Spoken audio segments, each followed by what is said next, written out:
नागरिकों में दायित्व का एहसास भी है। लोग अपना ध्यान रखते हुए, दूसरों का ध्यान रखते हुए अपने रोजमर्रा के काम भी कर रहे हैं। देश में हो रहे हर आयोजन में जिस तरह का संयम और सादगी इस बार देखी जा रही है, वो अभूतपूर्व है। गणेशोत्सव भी कहीं ऑनलाइन मनाया जा रहा है, तो ज्यादातर जगहों पर इस बार इको फ्रेंडली गणेश जी की प्रतिमा स्थापित की गई है। साथियों, हम बहुत बारीकी से अगर देखेंगे तो एक बात अवश्य हमारे ध्यान में आएगी। हमारे पर्व और पर्यावरण, इन दोनों के बीच एक बहुत गहरा नाता रहा है। जहां एक और हमारे पर्वों में पर्यावरण और प्रकृति के साथ सहजीवन का संदेश छिपा होता है, तो दूसरी ओर कई सारे पर्व प्रकृति की रक्षा के लिए ही मनाए जाते हैं।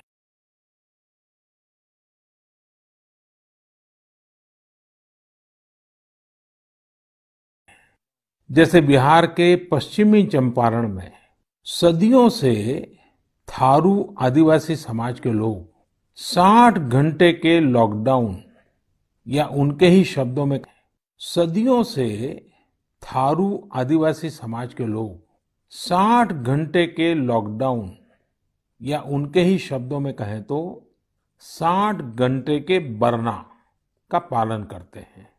प्रकृति की रक्षा के लिए बरना को थारू समाज ने अपनी परंपरा का हिस्सा बना लिया है और सदियों से बनाया है। इस दौरान न कोई गांव में आता है, न ही कोई अपने घरों से बाहर निकलता है। और लोग मानते हैं कि अगर वो बाहर निकले या कोई बाहर से आया, तो उनके आने जाने से लोगों की रोजमर्रा की गतिविधियों से नए पेड़ पौधों को नुकसान हो सकता है। बरना की शुरुआत में भव्य तरीके से हमारे आदिवासी भाई बहन पूजा पाठ करते हैं और उसकी समाप्ति पर आदिवासी परंपरा के गीत, संगीत, नृत्य जम करके उसके कार्यक्रम भी होते हैं। साथियों, इन दिनों ओणम का पर्व भी धूमधाम से मनाया जा रहा है। ये पर्व चिनगम महीने में आता है। इस दौरान लोग कुछ नया खरीदते हैं, अपने घरों को सजाते हैं, पुक्लम बनाते हैं, ओणम सादिया का आनंद लेते हैं। तरह तरह के खेल और प्रतियोगिताएं भी होती हैं। ओणम की धूम तो आज दूर सुदूर विदेशों तक पहुंची हुई है। अमेरिका हो, यूरोप हो या खाड़ी देश हो, ओणम का उल्लास आपको हर कहीं मिल जाएगा। ओणम एक इंटरनेशनल फेस्टिवल बनता जा रहा है। साथियों, ओणम हमारी कृषि से जुड़ा हुआ पर्व है। ये हमारी ग्रामीण अर्थव्यवस्था के लिए भी एक नई शुरुआत का समय होता है। किसानों की शक्ति से ही तो हमारा जीवन, हमारा समाज चलता है। हमारे पर्व किसानों के परिश्रम से ही रंग बिरंगे बनते हैं। हमारे अन्नदाता को, किसानों की जीवनदायिनी शक्ति को वेदों में भी बहुत गौरवपूर्ण रूप से नमन किया गया है। ऋग्वेद में मंत्र है, अन्नानाम पतये नमः, अन्नानाम पतये नमः, क्षेत्राणाम पतये नमः। अर्थात अन्नदाता को नमन है, किसान को नमन है। हमारे किसानों ने कोरोना के इस कठिन परिस्थितियों में भी अपनी ताकत को साबित किया है। हमारे देश में इस बार खरीफ की फसल की बुआई पिछले साल के मुकाबले 7% ज्यादा हुई है। धान की रुपाई इस बार लगभग 10%, दालें लगभग 5%, मोटे अनाज, कोर्स सीरियल्स लगभग 3%, ऑयल सीड्स लगभग 13%, कपास लगभग 3% ज्यादा बोई गई है। मैं इसके लिए देश के किसानों को बधाई देता हूं, उनके परिश्रम को नमन करता हूं। मेरे प्यारे देशवासियों, कोरोना के इस कालखंड में देश कई मोर्चों पर एक साथ लड़ रहा है, लेकिन इसके साथ साथ कई बार मन में ये भी सवाल आता रहा कि इतने लंबे समय तक घरों में रहने के कारण मेरे छोटे छोटे बाल मित्रों का समय कैसे बीतता होगा। और इसी से मैंने गांधीनगर की चिल्ड्रन यूनिवर्सिटी, जो दुनिया में एक अलग तरह का प्रयोग है, भारत सरकार के महिला और बाल विकास मंत्रालय, शिक्षा मंत्रालय, सूक्ष्म लघु और मध्यम उद्योग मंत्रालय, इन सभी के साथ मिलकर हम बच्चों के लिए क्या कर सकते हैं, इस पर मंथन किया, चिंतन किया। मेरे लिए ये बहुत सुखद था, लाभकारी भी था, क्योंकि एक प्रकार से ये मेरे लिए भी कुछ नया जानने का, नया सीखने का अवसर बन गया। साथियों, हमारे चिंतन का विषय था खिलौने और विशेषकर भारतीय खिलौने। हमने इस बात पर मंथन किया कि भारत के बच्चों को नए नए टॉयज कैसे मिले, भारत टॉय प्रोडक्शन का बहुत बड़ा हब कैसे बने। वैसे मैं मन की बात सुन रहे बच्चों के माता पिता से क्षमा मांगता हूं, क्योंकि हो सकता है उन्हें अब ये मन की बात सुनने के बाद खिलौनों की नई नई डिमांड सुनने का शायद एक नया काम सामने आ जाएगा। साथियों, खिलौने जहां एक्टिविटी को बढ़ाने वाले होते हैं, तो खिलौने हमारी आकांक्षाओं को भी उड़ान देते हैं। खिलौने केवल मन ही नहीं बहलाते, खिलौने मन बनाते भी हैं और मकसद गढ़ते भी हैं। मैंने कहीं पढ़ा कि खिलौनों के संबंध में गुरुदेव रविंद्रनाथ टैगोर ने कहा था कि बेस्ट टॉय वो होता है जो इनकम्प्लीट हो, ऐसा खिलौना जो अधूरा हो और बच्चे मिलकर खेल खेल में उसे पूरा करें। गुरुदेव टैगोर ने कहा था कि जब वो छोटे थे तो खुद की कल्पना से घर में मिलने वाले सामानों से ही अपने दोस्तों के साथ अपने खिलौने और खेल बनाया करते थे। लेकिन एक दिन बचपन के उन मौज मस्ती भरे पलों में बड़ों का दखल हो गया। हुआ ये था कि उनका एक साथी एक बड़ा और सुंदर सा विदेशी खिलौना लेकर आ गया।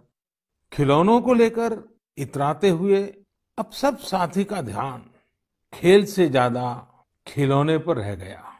हर किसी के आकर्षण का केंद्र खेल नहीं रहा, खिलौना बन गया। जो बच्चा कल तक सबके साथ खेलता था, सबके साथ रहता था, घुल मिल जाता था, खेल में डूब जाता था, वो अब दूर रहने लगा। एक तरह से बाकी बच्चों से भेद का भाव उसके मन में बैठ गया। महंगे खिलौने में बनाने के लिए भी कुछ नहीं था, सीखने के लिए भी कुछ नहीं था। यानी कि एक आकर्षक खिलौने ने एक उत्कृष्ट बच्चे को कहीं दबा दिया, छिपा दिया, मुरझा दिया। इस खिलौने ने धन का, संपत्ति का, जरा बड़प्पन का प्रदर्शन कर लिया, लेकिन उस बच्चे की क्रिएटिव स्पिरिट को बढ़ने और संवरने से रोक दिया। खिलौना तो आ गया, पर खेल खत्म हो गया और बच्चे का खिलना भी खो गया। इसलिए गुरुदेव कहते थे कि खिलौने ऐसे होने चाहिए जो बच्चे के बचपन को बाहर लाएं, उसकी क्रिएटिविटी को सामने लाएं। बच्चों के जीवन के अलग अलग पहलू पर खिलौनों का जो प्रभाव है, इस पर राष्ट्रीय शिक्षा नीति में भी बहुत ध्यान दिया गया है। खेल खेल में सीखना, खिलौने बनाना सीखना, खिलौने जहां बनते हैं वहां की विजिट करना, इन सबको करिकुलम का हिस्सा बनाया गया है। साथियों, हमारे देश में लोकल खिलौनों की बहुत समृद्ध परंपरा रही है। कई प्रतिभाशाली और कुशल कारीगर हैं जो अच्छे खिलौने बनाने में महारत रखते हैं। भारत के कुछ क्षेत्र टॉय क्लस्टर्स यानी खिलौने के केंद्र के रूप में भी विकसित हो रहे हैं।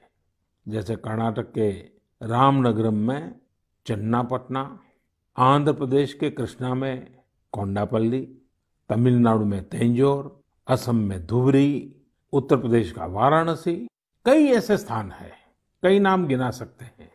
आपको ये जानकर आश्चर्य होगा कि global toy industry 7 lakh crore रुपए से भी अधिक की है। 7 लाख करोड़ रुपयों का इतना बड़ा कारोबार, लेकिन भारत का हिस्सा उसमें बहुत कम है। अब आप सोचिए कि जिस राष्ट्र के पास इतनी विरासत हो, परंपरा हो, विविधता हो, युवा आबादी हो, क्या खिलौनों के बाजार में उसकी हिस्सेदारी इतनी कम होनी हमें अच्छा लगेगा क्या? जी नहीं, ये सुनने के बाद आपको भी अच्छा नहीं लगेगा। देखिए साथियों, टॉय इंडस्ट्री बहुत व्यापक है। गृह उद्योग हो, छोटे और लघु उद्योग हो, एमएसएमईज हो, इसके साथ साथ बड़े उद्योग और निजी उद्यमी भी इसके दायरे में आते हैं। इसे आगे बढ़ाने के लिए देश को मिलकर मेहनत करनी होगी। अब जैसे आंध्र प्रदेश के विशाखापट्टनम में श्रीमान सीवी राजू है। उनके गांव के अति कोप्पका टॉयज एक समय में बहुत प्रचलित थे। इनकी खासियत ये थी कि खिलौने लकड़ी से बनते थे और दूसरी बात ये कि इन खिलौनों में आपको कहीं कोई एंगल या कोण नहीं मिलता था। ये खिलौने हर तरफ से राउंड होते थे, इसलिए बच्चों को चोट की भी गुंजाइश नहीं होती थी। सीवी राजू ने एतिकोप्पका टॉयज के लिए अब अपने गांव के कारीगरों के साथ मिलकर एक तरह से नया मूवमेंट शुरू कर दिया है। बेहतरीन क्वालिटी के एतिकोप्पका टॉयज बनाकर सीवी राजू ने स्थानीय खिलौनों की खोई हुई गरिमा को वापस ला दिया है। खिलौनों के साथ हम दो चीजें कर सकते हैं। अपने गौरवशाली अतीत को अपने जीवन में फिर से उतार सकते हैं और अपने स्वर्णिम भविष्य को भी संवार सकते हैं। मैं अपने स्टार्टअप मित्रों को, हमारे नए उद्यमियों से कहता हूँ, टीम अप फॉर टॉयज। आइए मिलकर खिलौने बनाएं। अब सभी के लिए लोकल खिलौनों के लिए वोकल होने का समय है। आइए हम अपने युवाओं के लिए कुछ नए प्रकार के अच्छी क्वालिटी वाले खिलौने बनाते हैं। खिलौना वो हो जिसकी मौजूदगी में बचपन खिले भी, खिलखिलाए भी। हम ऐसे खिलौने बनाएं जो पर्यावरण के भी अनुकूल हो। साथियों, इसी तरह अब कंप्यूटर और स्मार्टफोन के इस जमाने में कंप्यूटर गेम्स का भी बहुत ट्रेंड है। ये गेम्स बच्चे भी खेलते हैं, बड़े भी खेलते हैं, लेकिन इनमें भी जितने गेम्स होते हैं उनकी थीम्स भी अधिकतर बाहर की ही होती है। हमारे देश में इतने आइडियाज हैं, इतने कंसेप्ट्स हैं, बहुत समृद्ध हमारा इतिहास रहा है कि हाँ, हम उन पर गेम्स बना सकते हैं। मैं देश के युवा टैलेंट से कहता हूँ, आप भारत में भी गेम्स बनाइए और भारत के भी गेम्स बनाइए। कहा भी जाता है, लेट द गेम्स बिगिन। तो चलो खेल शुरू करते हैं। साथियों, आत्मनिर्भर भारत अभियान में वर्चुअल गेम्स हो, टॉयज का सेक्टर हो, सबने बहुत महत्वपूर्ण भूमिका निभानी है और ये अवसर भी है। जब आज से 100 वर्ष पहले असहयोग आंदोलन शुरू हुआ तो गांधी जी ने लिखा था कि असहयोग आंदोलन देशवासियों में आत्मसम्मान और अपनी शक्ति का बोध कराने का एक प्रयास है।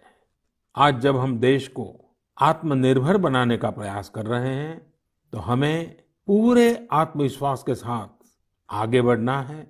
हर क्षेत्र में देश को आत्मनिर्भर बनाना है। असहयोग आंदोलन के रूप में जो बीज बोया गया था उसे अब आत्मनिर्भर भारत के वटवृक्ष में परिवर्तित करना हम सबका दायित्व है।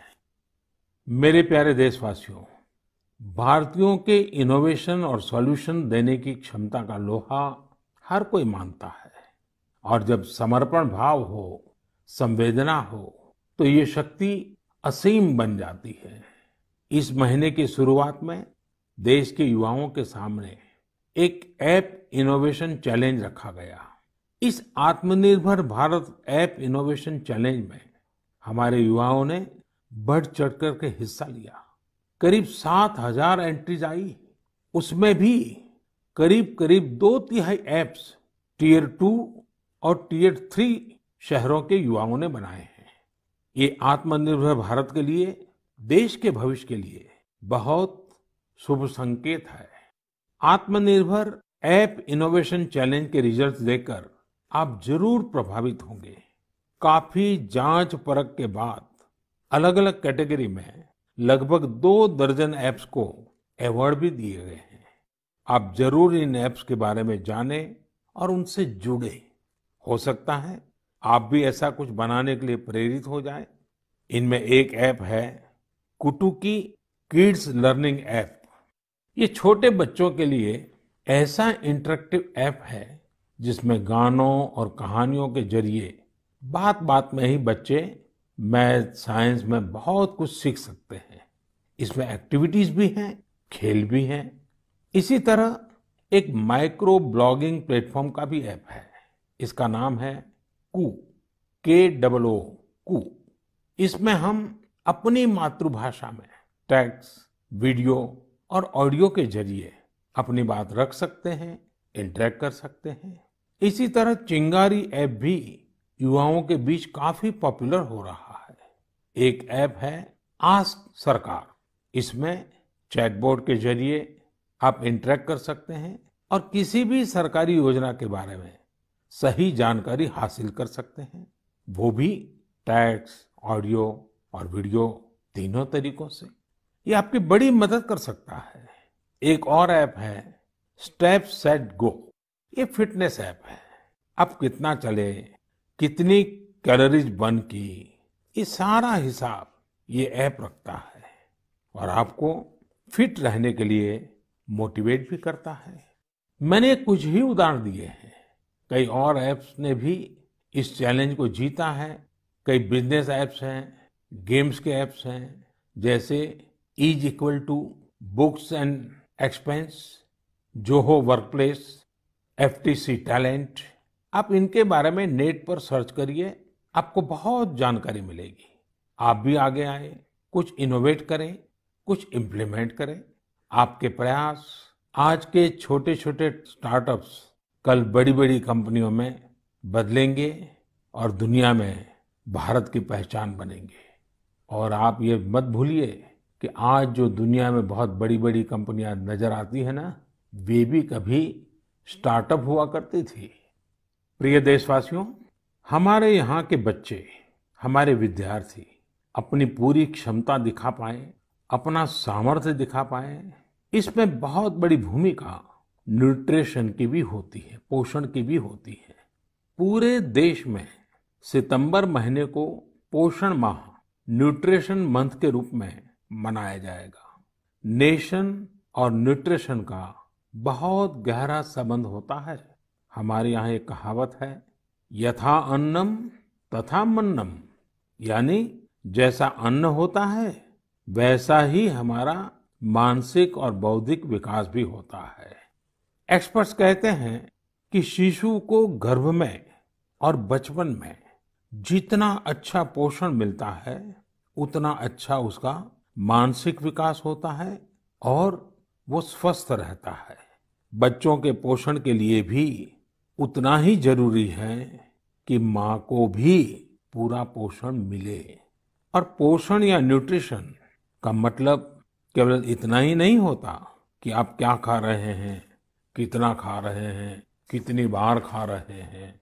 इसका मतलब है आपके शरीर को कितने जरूरी पोषक तत्व, न्यूट्रिएंट्स मिल रहे हैं।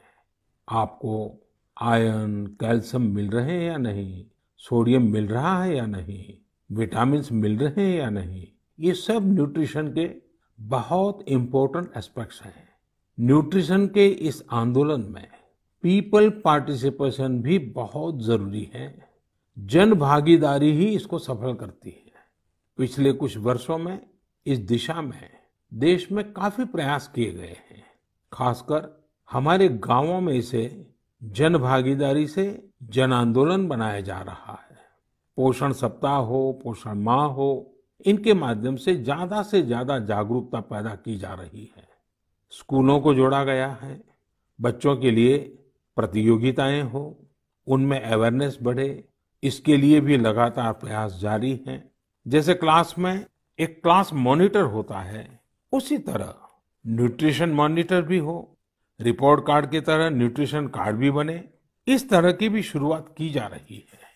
पोषण माह न्यूट्रिशन मंथ के दौरान माय गॉव पोर्टल पर एक फूड एंड न्यूट्रिशन क्विज भी आयोजित की जाएगी और साथ ही एक मीम कंपटीशन भी होगा। आप खुद पार्टिसिपेट करें और दूसरों को भी मोटिवेट करें। साथियों, अगर आपको गुजरात में सरदार वल्लभ भाई पटेल के स्टैच्यू ऑफ यूनिटी जाने का अवसर मिला होगा और कोविड के बाद जब वो खुलेगा और आपको जाने का अवसर मिलेगा, तो वहाँ एक यूनिक प्रकार का न्यूट्रिशन पार्क बनाया गया है। खेल खेल में ही न्यूट्रिशन की शिक्षा आनंद प्रमोद के साथ वहाँ जरूर देख सकते हैं। साथियों, भारत एक विशाल देश है। खान पान में ढेर सारी विविधता है। हमारे देश में 6 अलग अलग ऋतुएं होती हैं। अलग अलग क्षेत्रों में वहाँ के मौसम के हिसाब से अलग अलग चीजें पैदा होती हैं। इसलिए ये बहुत ही महत्वपूर्ण है कि हर क्षेत्र के मौसम, वहाँ के स्थानीय भोजन और वहाँ पैदा होने वाले अन्न, फल, सब्जियों के अनुसार एक पोषक न्यूट्रिएंट रिच डाइट प्लान बने।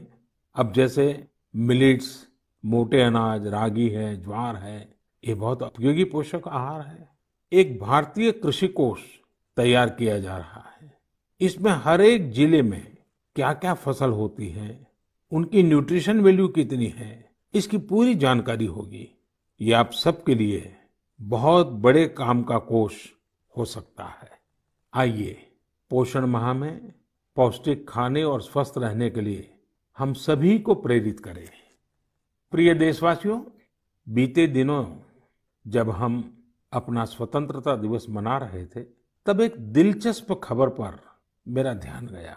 ये खबर है हमारे सुरक्षा बलों के 2 जांबाज किरदारों की। एक है सोफी और दूसरी विदा। सोफी और विदा इंडियन आर्मी के श्वान है, डॉग्स है, और उन्हें chief of army staff commendation card से सम्मानित किया गया है। सोफी और विदा को ये सम्मान इसलिए मिला क्योंकि इन्होंने अपने देश की रक्षा करते हुए अपना कर्तव्य बखूबी निभाया है। हमारी सेनाओं में, हमारे सुरक्षा बलों के पास ऐसे कितने ही बहादुर श्वान हैं, डॉग्स हैं, जो देश के लिए जीते हैं और देश के लिए अपना बलिदान भी देते हैं। कितने ही बम धमाकों को, कितनी ही आतंकी साजिशों को रोकने में ऐसे डॉग्स ने बहुत अहम भूमिका निभाई है। कुछ समय पहले मुझे देश की सुरक्षा में डॉग्स की भूमिका के बारे में बहुत विस्तार से जानने को मिला। कई किस्से भी सुने। एक डॉग बलराम ने 2006 में अमरनाथ यात्रा के रास्ते में बड़ी मात्रा में गोला बारूद खोज निकाला था। 2002 में भावना ने आईईडी खोजा था।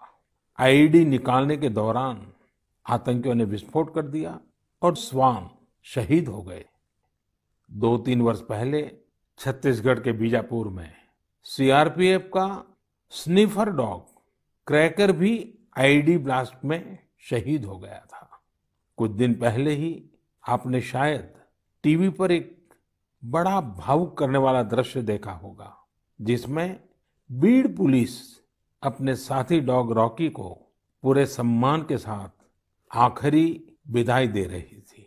रॉकी ने 300 से ज्यादा केसों को सुलझाने में पुलिस की मदद की थी। डॉग की डिजास्टर मैनेजमेंट और रेस्क्यू मिशंस में भी बहुत बड़ी भूमिका होती है।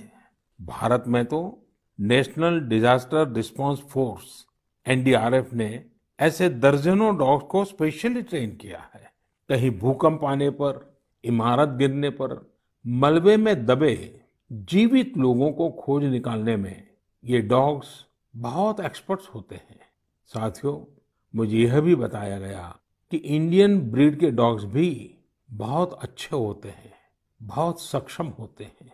इंडियन ब्रीड्स में मुधोल हाउंड है, हिमाचली हाउंड है, ये बहुत ही अच्छी नस्लें हैं। राजपलायम, कन्नी, चिप्पीपराई और कोम्बाई भी बहुत शानदार इंडियन ब्रीड्स हैं। इनको पालने में खर्च भी काफी कम आता है और ये भारतीय माहौल में ढले भी होते हैं। अब हमारी सुरक्षा एजेंसियों ने भी इन इंडियन ब्रीड्स के डॉग्स को अपनी सुरक्षा दस्ते में शामिल कर रही है। पिछले कुछ समय में आर्मी, सीआईएसएफ, एनएसजी ने मुधोल हाउंड डॉग्स को ट्रेन करके डॉग स्क्वाड में शामिल किया है। सीआरपीएफ ने कोम्बाई डॉग्स को शामिल किया है।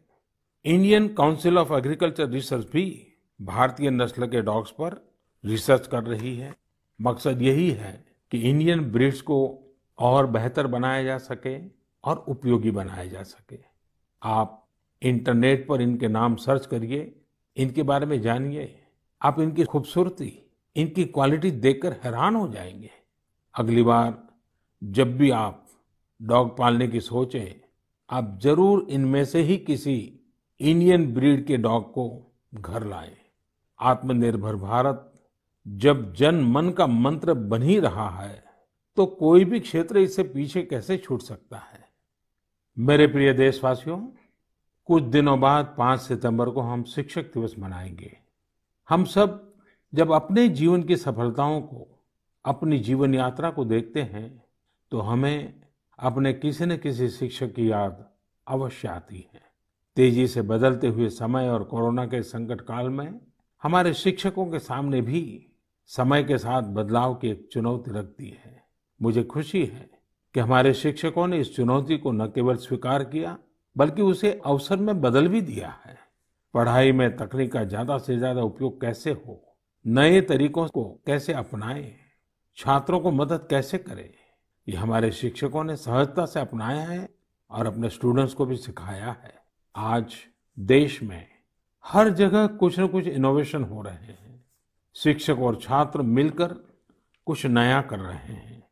मुझे भरोसा है, जिस तरह देश में राष्ट्रीय शिक्षा नीति के जरिए एक बड़ा बदलाव होने जा रहा है, हमारे शिक्षक इसका भी लाभ छात्रों तक पहुंचाने में अहम भूमिका निभाएंगे। साथियों, और विशेषकर मेरे शिक्षक साथियों, वर्ष 2022 में हमारा देश स्वतंत्रता के 75 वर्ष का पर्व मनाएगा। स्वतंत्रता के पहले अनेक वर्षों तक हमारे देश में आजादी का जंग, उसका एक लंबा इतिहास रहा है। इस दौरान देश का कोई कोना ऐसा नहीं था जहां आजादी के मतवालों ने अपने प्राण न्योछावर न किए हों, अपना सर्वस्व त्याग न दिया हो। ये बहुत आवश्यक है कि हमारी आज की पीढ़ी, हमारे विद्यार्थी आजादी की जंग, हमारे देश के नायकों से परिचित रहे, उसे उतना ही महसूस करें। अपने जिले से, अपने क्षेत्र में आजादी के आंदोलन के समय क्या हुआ, कैसे हुआ, कौन शहीद हुआ, कौन कितने समय तक देश के लिए जेल में रहा, ये बातें हमारे विद्यार्थी जानेंगे तो उनके व्यक्तित्व में भी इसका प्रभाव दिखेगा। इसके लिए बहुत से काम किए जा सकते हैं, जिसमें हमारे शिक्षकों का बड़ा दायित्व है। जैसे आप जिस जिले में हैं, वहाँ शताब्दियों तक जो आजादी का जंग चला, उन आजादी के जंग में वहाँ कोई घटनाएं घटी है क्या, इसे लेकर विद्यार्थियों से रिसर्च करवाई जा सकती है। उसे स्कूल के हस्तलिखित अंक के रूप में तैयार किया जा सकता है।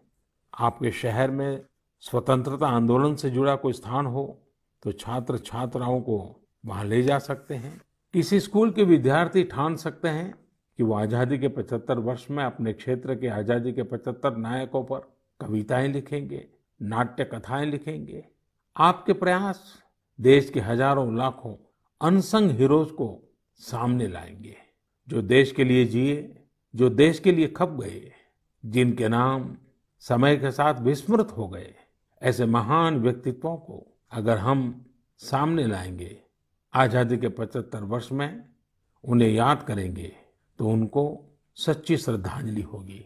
और जब 5 सितंबर को शिक्षक दिवस मना रहे हैं, तब मैं मेरे शिक्षक साथियों से जरूर आग्रह करूंगा कि वे इसके लिए एक माहौल बनाएं, सबको जोड़ें और सब मिलकर के जुट जाएं। मेरे प्रिय देशवासियों, देश आज जिस विकास यात्रा पर चल रहा है, इसकी सफलता सुखद तभी होगी जब हर एक देशवासी इसमें शामिल हो, इस यात्रा का यात्री हो, इस पथ का पथिक हो। इसलिए ये जरूरी है कि हर एक देशवासी स्वस्थ रहे, सुखी रहे और हम मिल करके कोरोना को पूरी तरह से हराएं। कोरोना तभी हारेगा जब आप सुरक्षित रहेंगे, जब आप 2 गज की दूरी, मास्क जरूरी, इस संकल्प का पूरी तरह से पालन करेंगे। आप सब स्वस्थ रहिए, सुखी रहिए। इन्हीं शुभकामनाओं के साथ अगली मन की बात में फिर मिलेंगे। बहुत बहुत धन्यवाद। नमस्कार।